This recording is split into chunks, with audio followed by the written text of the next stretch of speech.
To the south is a church that retains its Gaelic name of Cuillin.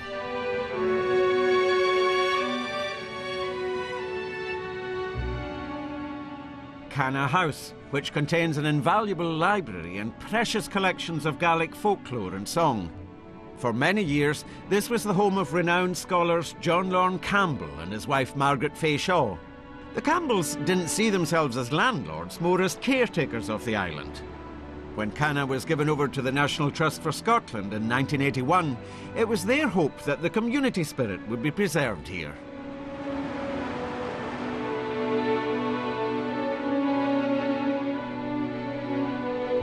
St Edward's Church in Sandy has been converted to a Gaelic study centre.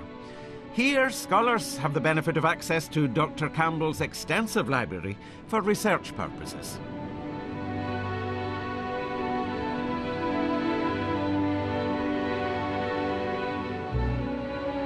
Cana and Sandy are indeed small isles, but have particularly fertile soil, good shelter from all directions bar the east, and long hours of sunshine in springtime.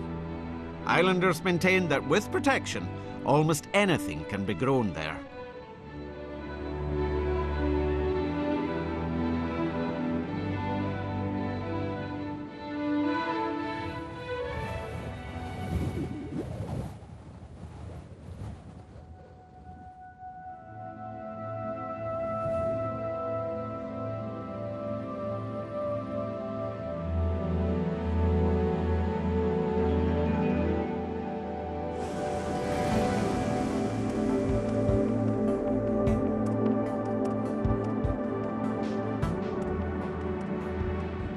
The building of the Skye Bridge brought enormous controversy to this well-known island.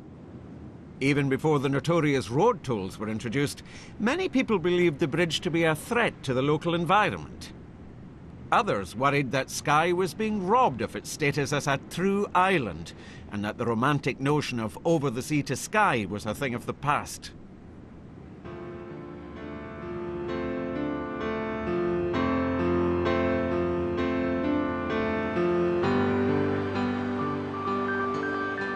To the south is the Slate Peninsula, which is a thriving community. Much of the region's activity centres around Salmo-Rostic, the only college in the world offering degree courses taught through the medium of Gaelic. There can surely be no other college campus on earth surrounded by such breathtaking natural beauty. This is Armadale, the gateway to Skye for passengers making the ferry crossing from the mainland port of Mallock. This stunning area is known as the Garden of Skye, you can see why, or Clandonald's Land.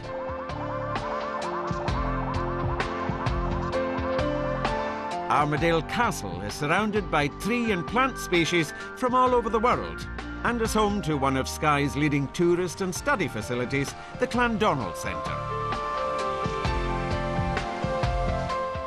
The views in the south of Slate are quite remarkable, but the same could be said as we move north of Armadale to Loch Glen.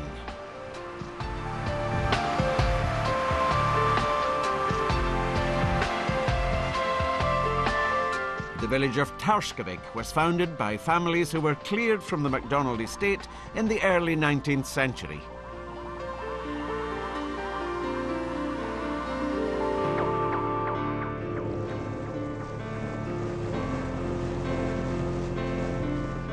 The name of this next island, Soe, comes from the ancient Nordic language and means Isle of Sheep.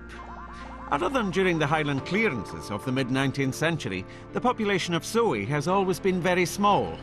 Most of the islanders left around 50 years ago. The remaining few live around the village of Mollclach.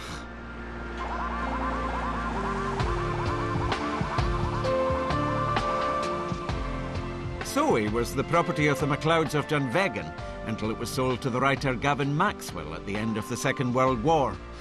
Maxwell set up a shark fishery and a shark oil processing plant beside the harbour here. An odd pursuit for a naturalist, one might think. And indeed, the venture was short-lived.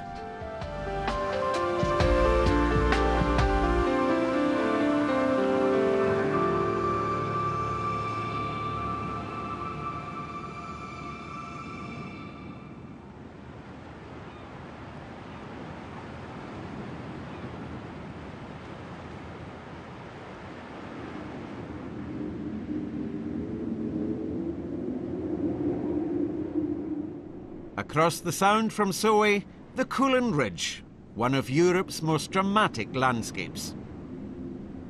There are rock formations here of a type only found in the Isle of Skye. Sgitheanach, Skye's highest peak.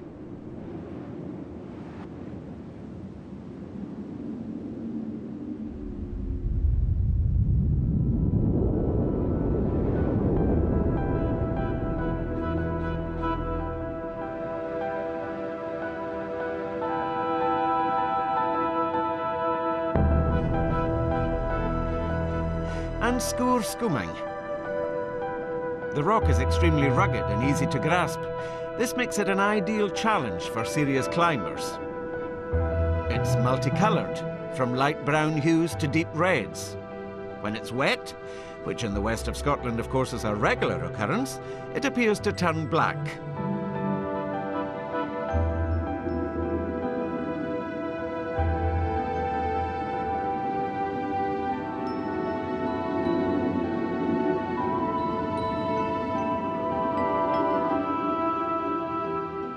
With such majesty and natural beauty all around, it's little wonder that Skye folk are proud to have it all, as they say, which is why in turn other islanders remind them that they have no decent beaches. And there's only one distillery, which is where we're headed now.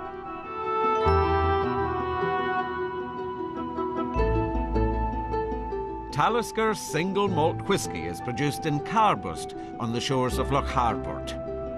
The distillery was founded in 1830.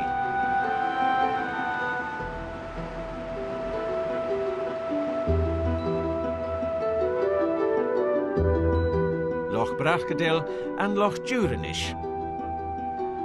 At the mouth of the loch is Idrigal Point, where the shoreline is cliff-strewn, and where the high stacks known as MacLeod's Maidens are to be found.